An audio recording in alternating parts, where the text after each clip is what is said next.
I don't think what's driving American foreign policy, nor do I think what has driven American foreign policy for the better part of a century, has anything to do with America's traditional national interests. Diplomatic windows, the muscle memory, institutional communication between the United States and the non-Western world is increasingly closed. I think this is basically what the West, under the tutelage, under the influence, the dominant influence of Zionism in the United States and Great Britain and presumably across the whole Western world, this is exactly the strategy that they're following in the Middle East and in Eastern Europe. Fragmentation, Balkanization, and then some kind of resettlement or decolonization. This is the approach that the bankers in Wall Street and the neocons in DC and the Eurocrats across the Atlantic, this is the strategy that they're following. And they're following it right into an escalation into a major war.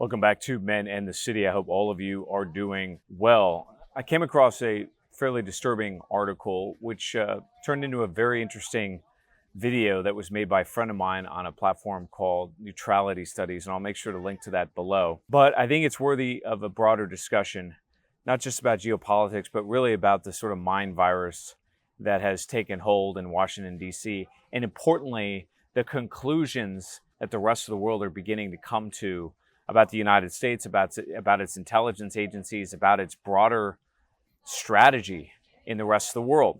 So today's video is going to be called Behind the Non-Western Mind. And I use that title advisedly in part because I don't think what's driving American foreign policy, nor do I think what has driven American foreign policy for the better part of a century, has anything to do with America's traditional national interests. It hasn't been grounded in the interests that drive average American livelihoods, or the values, the principles, the worldview that most Americans have had from the founding of the Republic until present day. And that should raise alarm bells. To illustrate my point, I want to begin by quoting a diplomat who I have the utmost respect for. He goes on Judge Napolitano's show from time to time, but his name is Ambassador Chaz Freeman, and he wrote a paper that I think is well worth exploring if you haven't read it. And I'm just going to read some highlights before we get into this other article. This is called On Diplomatic Professionalism. In a world of shifting power balances, Americans can no longer compete internationally with wealth and weaponry alone. We live in a world in which other nations no longer automatically defer to the United States. Our national margin for error has demonstrably narrowed. In several regions, war has already replaced Pax Americana. It threatens to do the same in still others. Diplomacy is a political performing art whose objective is to alter foreign behavior to the advantage of the diplomat's government and homeland.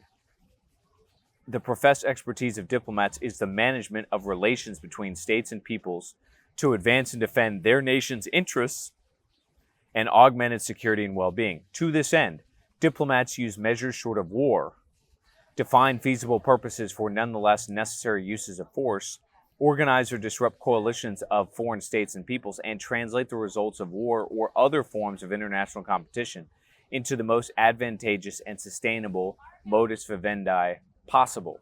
A great part of diplomacy is the patient cultivation of friendships with foreign officials in positions of authority, or likely in time to occupy such positions. To achieve this, diplomats must demonstrate empathetic appreciation of the distinctive norms, beliefs, and perceptions of those they seek to befriend and influence. Now, it's often said by discerning people that we have a real dearth of talent inside the U.S. government, especially in the State Department, that are operating the machinery of foreign policy. While I don't necessarily disagree completely with that statement, we do have talented people. We have people like Ambassador Chaz Freeman. And Ambassador Chaz Freeman, who wrote that paragraph I just read, this is a man who speaks Chinese, he speaks Arabic, he speaks Spanish and other languages. He was the principal translator for Richard Nixon in 1972. So you're talking about a practitioner of statecraft that is a subject matter expert and a person who I suspect is respected around the world. Well, diplomacy basically presupposes, since you raised the word engagement, it presupposes engagement. It rests on empathy, which is quite different from sympathy. To empathize is to be able to understand and put yourself in the position of another party, and therefore to understand the motives, the reasoning, and be somewhat able to predict the activities of that party. And it also depends on a related gift, which is intuition. Intuition's impossible without. Intuition is the ability to make correct decisions when you don't have correct information or complete information. And it rests in no small measure on empathy. This in stark contrast to the current Secretary of State, Marco Rubio, or some of his predecessors, who, let's be frank, are just political appointees that got there largely because of grift or because of some special interests, and more often than not, some Zionist group wants to put them there. And obviously, that is a big part of the story. So the meat and potatoes of this video, I want to talk about a very disturbing essay that came out written by Dmitri Trenin. A lot of people in the West used to think that all countries are essentially ripe for democracy. That spreading democracy had nothing to do with waiting for socio-economic conditions, as the Marxists would put them, to ripen in a given place at a given time. That's one group of people. And another group of people is, another group of people follows the cliche in which Russia is always the bad guy. Dmitri Trenin is a Russian thinker. I believe he was a former Soviet intelligence officer and a colonel in the Russian army. This is a man who is not overtly hostile to the West, but he wrote something recently that should give everybody that lives in the Western world, whether we live in Europe or North America, pause, because there is a very definite change psychologically in the minds of non-Western peoples around the world. I'm going to focus today on a Russian and his thoughts, which I think reflect a broader trend or shift in the Russian psyche. But I think increasingly the global South, what some people call the global majority, they're very hostile to the United States, and with good reason. Remember, our track record since World War II is abysmal. This is not just about interventions overseas. We've engaged in a lot of that, but it's also about assassinations. It's about economic development policies, which have been self-destructive. This is about pumping and dumping currencies around the world. This is about leveraging global corporations centered in New York City to go into countries, tear them apart, and harvest their economies for parts. But suffice it to say that we economic hitmen have in the last few decades created the world's first truly global empire. And it's the first empire that's been created primarily without the military, through economics. We work many different ways, but perhaps the most common is that we will identify a third world country that has resources our corporations covet, like oil, and then arrange a huge loan to that country from the World Bank or one of its sisters. However, the money never goes to the country.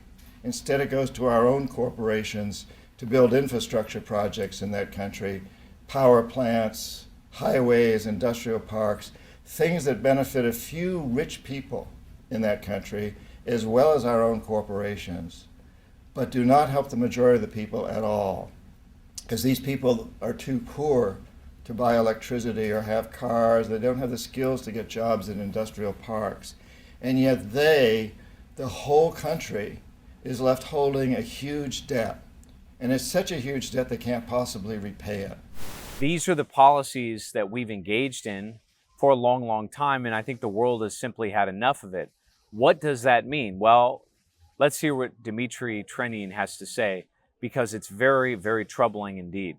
This is an article called The Age of Wars. World War III has already begun, but not everyone understands it.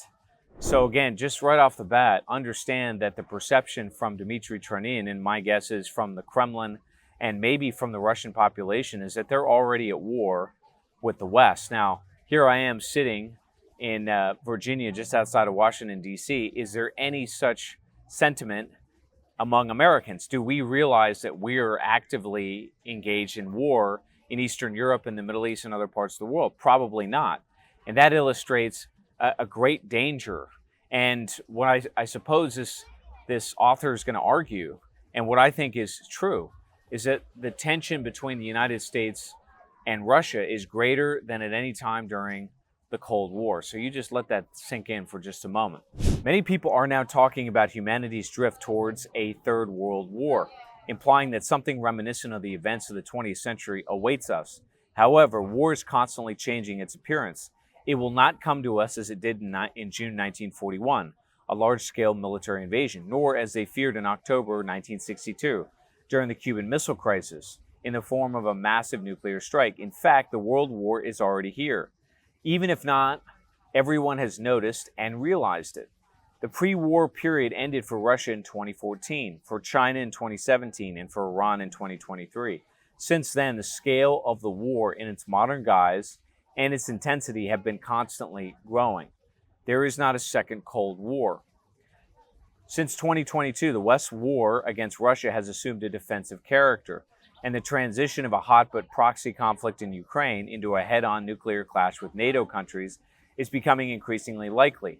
Donald Trump's return to the White House opened up the possibility of avoiding such a clash, but by mid-year, thanks to the efforts of European countries and American hawks, the prospect of a major war had again come dangerously close. I just put out a video about the implosion of the Trump administration, so I think he's quite right. Of course, this is not about war hawks, this is about Zionism.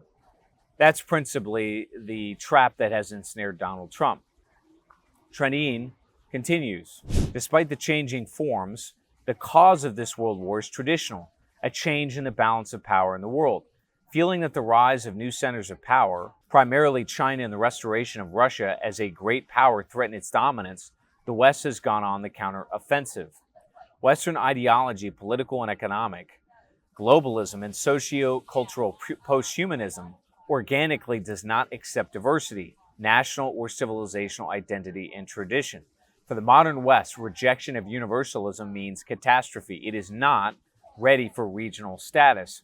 I do think there's some truth in those statements, although I really don't think this war is about a shift in the balance of power. I think this war is about Wall Street. I think this war is about neoconservatives / Zionism, whose goal is to dominate utterly the world, be that financially, socioeconomically, politically, or otherwise. That's, in large measure, I think, what's driving these things. Now, I do think that there is also residue of Cold War hawkishness and sensitivity to the Russia question, quote unquote. But those aren't the major drivers. And as I said, I don't think average Americans perceive a shift in the balance of power whatsoever. What they perceive is domestic decline, and that's their principal focus. He continues, destroy is not an exaggeration. When the previous U.S. President Joe Biden used the word in a conversation with Brazilian President Lula da Silva, he was more frank than when his Defense Secretary Lloyd Austin spoke of, quote, inflicting a strategic defeat on Russia, end quote. What a war of annihilation has been demonstrated by Western-backed Israel, first in Gaza, then in Lebanon, and finally in Iran. Two hotbeds of world war are already burning, Eastern Europe and the Middle East. A third has long been visible, East Asia, specifically Taiwan, the Korean Peninsula, the South, and East China Seas. Instead of previous warfare strategies, which envisaged, along with breaking the enemy's will and depriving it of the ability to resist, also control over its territory, modern strategies are oriented not toward occupying an enemy state, but toward provoking internal destabilization and chaos. The West's strategy towards Russia, after the failed attempt to inflict a strategic defeat, is to wear it down economically and psychologically in war, to destabilize our society, to undermine faith in the country's leadership and its policies, causing a new unrest. As a result, strikes are carried out on strategic infrastructure and strategic nuclear forces, nuclear complex facilities and nuclear power plants, politicians, scientists, public figures, diplomats, journalists, and it is important to add, members of their families are murdered. Mass terrorist attacks are organized. Residential areas, schools, and hospitals come under target, not random shelling. This is total war in the full sense of the word. And total warfare is based on dehumanizing the enemy. The enemy is absolute evil that must be crushed and destroyed. The attitude towards evil is not a matter of politics, but of morality. Dehumanization is based on total control of information and methodical and high-tech brainwashing.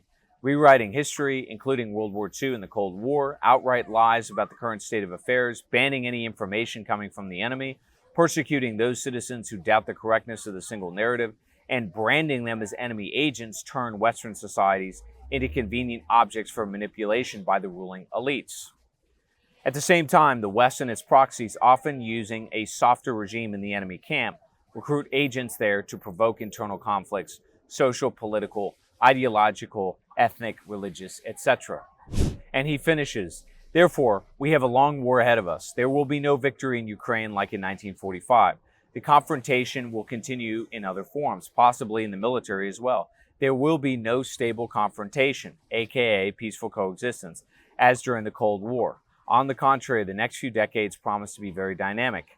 We will have to continue the struggle for Russia's worthy place in the emerging new order. Let's talk a little bit about what he says there. Clearly, he talked about a shift in the dynamics of the world. I think that shift is well underway. It's something I've written about before, and it's characterized in different ways. Some people, like myself, talk about multipolarity. I've called it the multipolar monetary world order. Others talk about fragmentation. I guess I would ask first whether you think we are witnessing a sort of remaking of the global order. It seems like there have been so many fits and starts. It's difficult to get that big picture. So I think that we are no longer in a world of uber globalization where we're looking for ever closer integration of goods and people and flows. The question is, are we in a world in which there is managed globalization light or total fragmentation? Or the disintegration, if you will, of Pax Americana into warfare, chaos, and instability. That's sort of the neoconservative Zionist interpretation. Others talk about a Bretton Woods III, and some people, and this is, I think, where the Russians and Trenin come into play, talk about the emergence of a tripolar world. That would be a world with three great powers that effectively divide up regions of influence, or spheres of influence as they're called. One, of course, is the United States, who is deprecated from that of being the principal unipower in the world to one of three major powers in the world. So basically we go from being a superpower to being a great power. The second, of course, is Russia, who it seems is ascending or reclaiming its position as a great power. And then the third is China. These three great powers are very different. They operate in the world differently. They have different worldviews, but it does seem to be that via organizations like BRICS and the Shanghai Cooperation Organization and other initiatives globally, like the Belt and Road Initiative, that China's primary focus is on economy and less so on any kind of international leadership or guidance. And I expect that to continue until it can't, largely because that's Chinese culture. That's sort of the Chinese worldview, if you will, and it always has been. They've always been more internally than externally focused. For the Russians, I think their worldview is sort of resetting along the lines of the czars prior to the Soviet emergence, and that's a big problem for people in Washington, D.C., who insist on identifying Russia today with the Soviet Union. And as I've said before, and I think many others have as well, that's a misinterpretation. Just as thinking the United States is exactly the same today as it was in the 19th century. That's not the case. The United States is a different country. So that's one major change. The second point that he seems to make is that warfare today is different in kind and character than it was during the Second War. Now here I part ways with Dmitri Trenin a little bit, in part because I think we are unfortunately, approaching a more conventional type war. There's no question that there's been subterfuge, there's assassinations, there's been sabotage, there have been regime changes, things of that nature, launched by intelligence agencies, special warfare. But I think increasingly warfare is going to get back to what it has been historically, and that is an industrial process that demands economies of scale and conventional military power. But what he is absolutely right to point out is that these 2 or 3 key regions of the world, and he identified 3. One in Eastern Europe, where a proxy war is being fought between Russia and the United States, as we know. Second is in the Middle East, where a proxy war is being fought between the United States and presumably the global South, in this direct confrontation between Israel and Iran. And then thirdly, a cold, trending towards hot conflagration that's happening in East Asia, primarily over the disputed Taiwan territory. Now, I'm not going to get into that in this video, but I do think he's right in the sense that the legacy world order, at least its instantiation by Zionists or neocons who do dominate the United States and have only consolidated that dominance under Donald Trump, they very definitely view the world along these lines, and they are agitating, they are provoking Russia, China, BRICS, among others, in an effort, it seems, to consolidate, to perpetuate the unipolar moment, or you might call it the American-Israeli axis and control of the world. Now, some people will tell you, and I'm not one of them, that Israel is a proxy for the United States. I don't think it is. I think it's quite the other way around. But you can understand why the Russians, among others, might think that. The third and most disturbing conclusion he comes to, however, is that this war is already underway.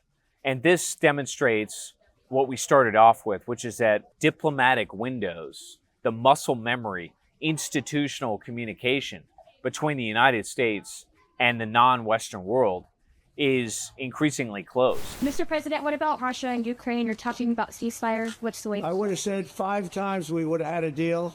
I've spoken to President Putin a lot. I got along with him very well.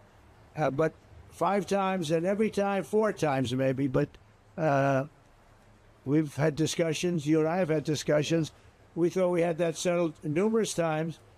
And then President Putin goes out and starts launching rockets into some city like Kiev and kills a lot of people in a nursing home or whatever. You have bodies lying all over the street.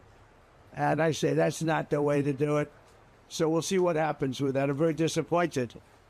I'm disappointed in President Putin. I'm very disappointed in him.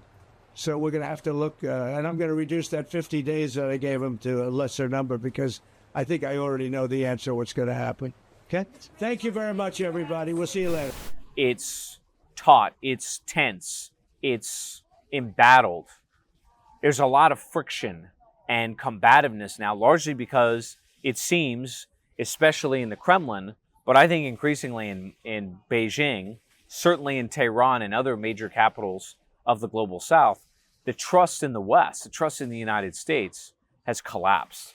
And this represents a permutation that I absolutely agree with when Dmitri Trenin says we have crossed the Rubicon in ways that we never did during the Cold War. As I understand it, during the Cold War, even at peak times of stress and tension like the Cuban Missile Crisis, the door of communication remained open. I don't know that such a door is open today. I hope that it is. Maybe it isn't in some kind of arcane way. But what I do think is that the global South is coming to Dmitri Trenin's conclusion, which is that they can no longer communicate and deal with the West in a non-combative way whatsoever, that they don't trust the West, and especially not the United States, and they do not trust Donald Trump, who, as we've established, has been ensnared by the same people that have ensnared every president since JFK in the 1960s.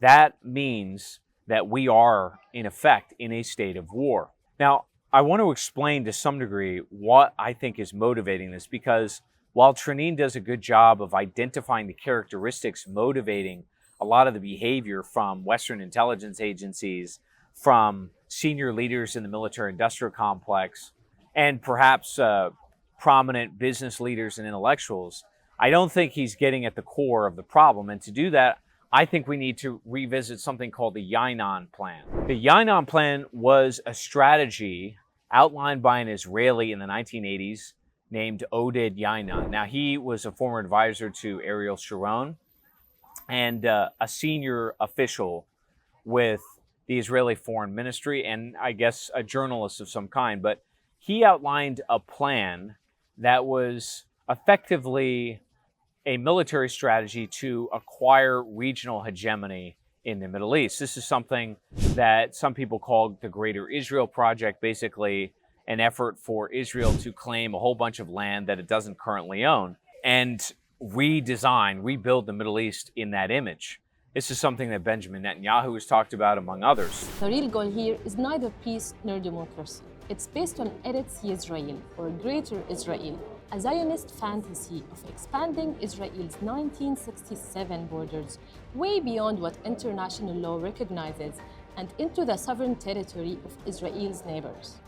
An ethno-nationalist dream of a historic Jewish homeland stretching from the Nile to the Euphrates, regardless of who lives there today. It's not just a fringe idea, it has quietly shaped Israeli right-wing policy for decades and serves as the blueprint for occupation, invasion, and annexation. And Netanyahu seems to have emerged as the face behind this plan, with his actions aligning perfectly and destructively with this vision of territorial expansionism. The end goal of the Yinon Plan is less important than the nature of the plan or the approach that Yinon argued.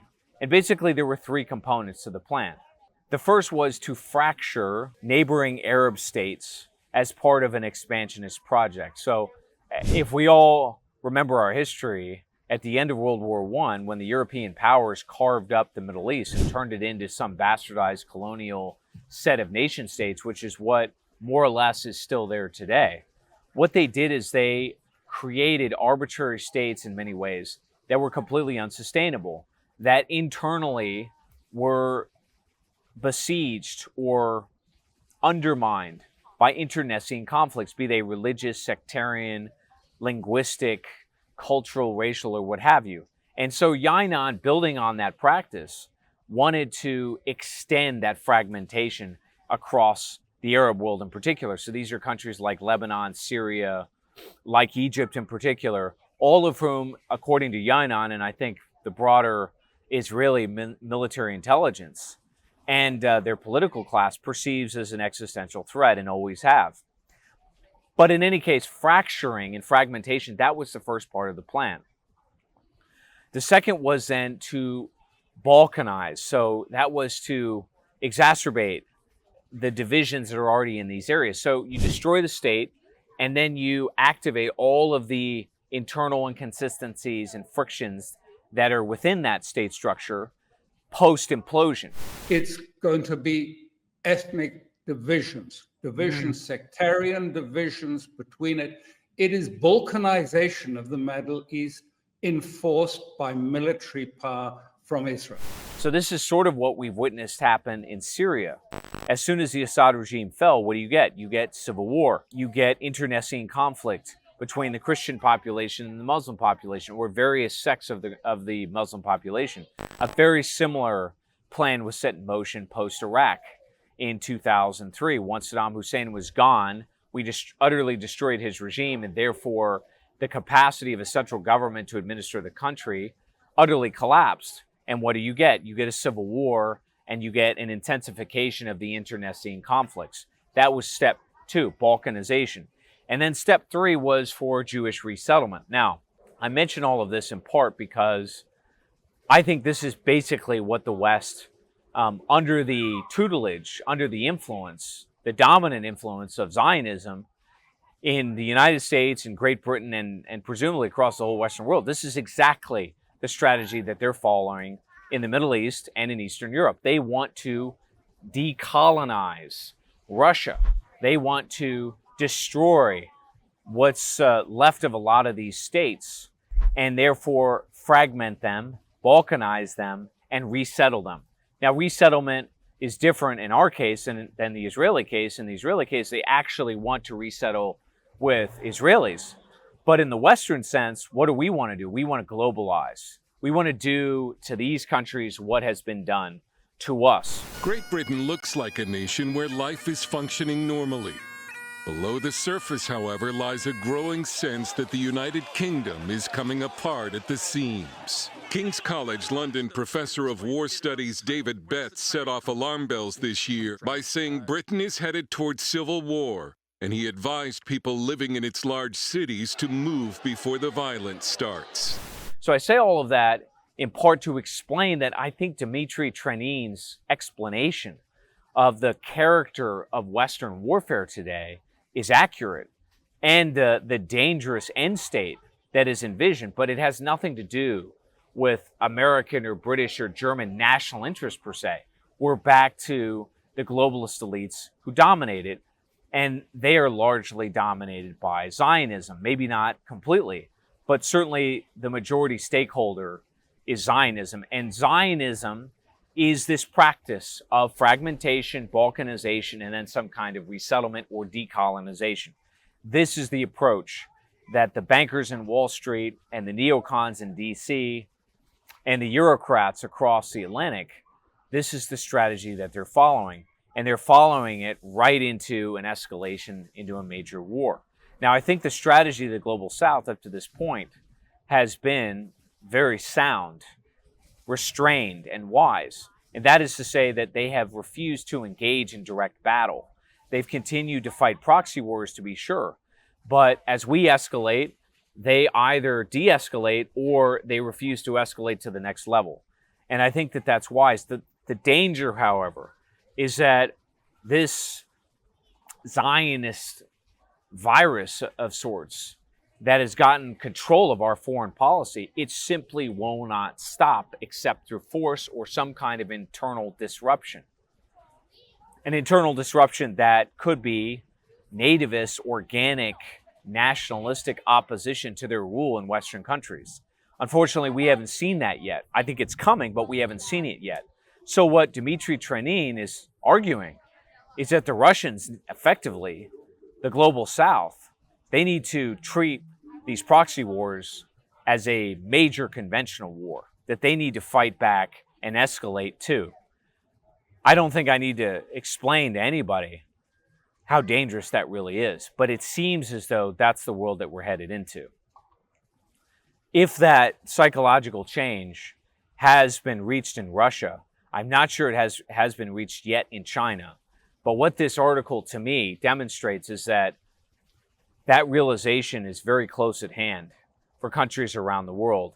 And that means that as we continue, we meaning the bastardized West, under the influence of Zionism, continue to agitate and escalate, as this war between Israel and Iran reflashes, and it certainly will, as Donald Trump continues to supply armaments and equipment to the Zelensky regime, or what's left of it in Ukraine, as the Secretary General of NATO recently said that the United States must be the world policeman.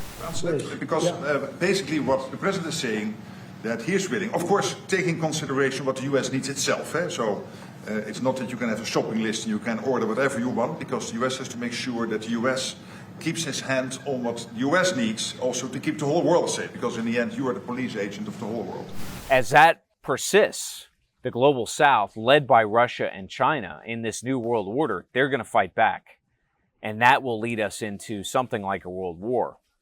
I still think that there are off-ramps before we get there, but it does appear as though those off-ramps are becoming more and more distant or thinner and thinner. Let's see what happens, but this article, among others, should give us pause for concern.